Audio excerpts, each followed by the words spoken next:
Hi, everybody. Chris Stokes from Custom Fitness Personal Training Studio, where your health comes first. Please do not do this. All right, that's our topic for today. It's really important.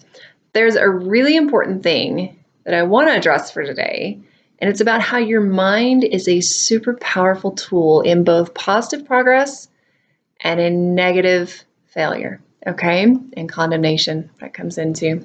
So it's really around all the commitments that we make to ourselves, or the promises that we make, or the things that we reach out to reach for, these goals, and how often we are the first ones to let ourselves down. And honestly, that sounds like something that you wouldn't worry too much about. You think, yeah, I let myself down in the past, no big deal. But it actually mentally becomes a dangerous thing.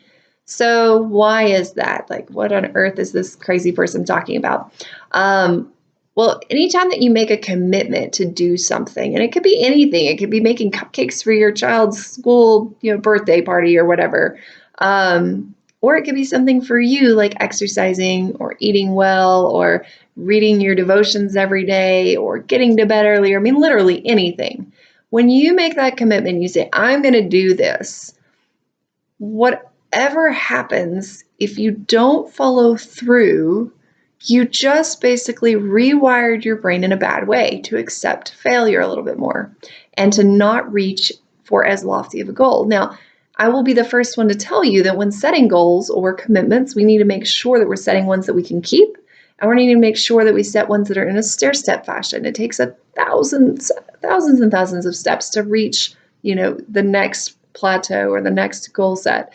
So we want to make sure that each step is in there, that we're not trying to leap up 6 flights of stairs, that we're taking one step at a time and we're building ourselves slowly. So if you haven't been exercising at all, but January, you all of a sudden said to yourself, hey, I'm going to work out 6 days a week this year, and I'm going to do it every week for 52 weeks. Something tells me that you would end up failing at that because it's not something that's normally in your routine.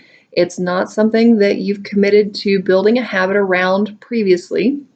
And it's just not something that probably is comfortable for you, that you either mentally feel comfortable with or physically feel comfortable with, or possibly both. It's not that you're a bad person.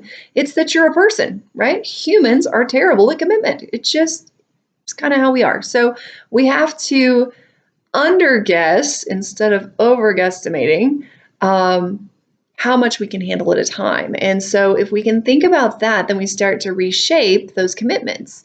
So let's go back to that first step there, though. If we let ourselves out of that commitment, if we fail at that, and we just basically rewired our brain, then each time that you start to make a new commitment, your brain is going to become more and more emotionally numb to the idea of giving up or the concept of giving up.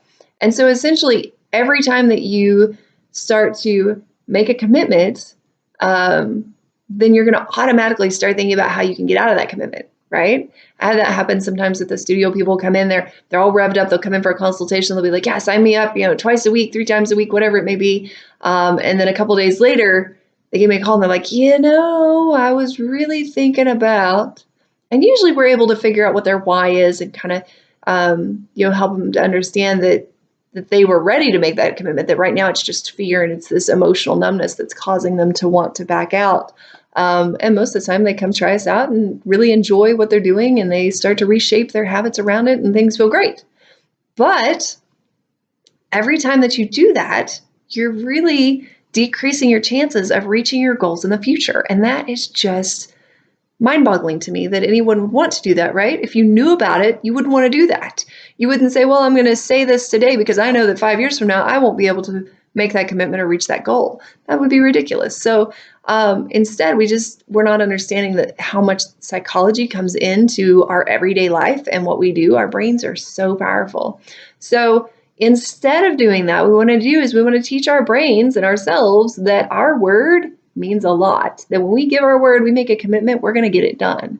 And that, there's really no reason to give up on something before going through the process and trying to make it work. We just want to make sure that we remedy this by really upholding the goals and the commitments that you set for yourself. So you're training your brain. You're not just training your body. If you're into, health and fitness, if that's the realm that you're looking at, again, this is happening with every decision and commitment in your life. But, looking at health and fitness, if you're upholding those commitments and you're training daily and you're, eating well and doing those things, and you're training your brain and your emotions to trust you, so that you can live the life that you want to live.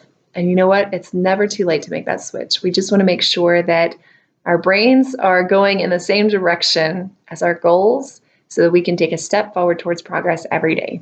If you would like some help setting up a new plan or figuring out what on earth to do to get started, to get back to better, we have several different options that we'll be happy to discuss with you during a free consultation. Feel free to give us a call, 806-322-3188, and we'll hope to talk to you soon.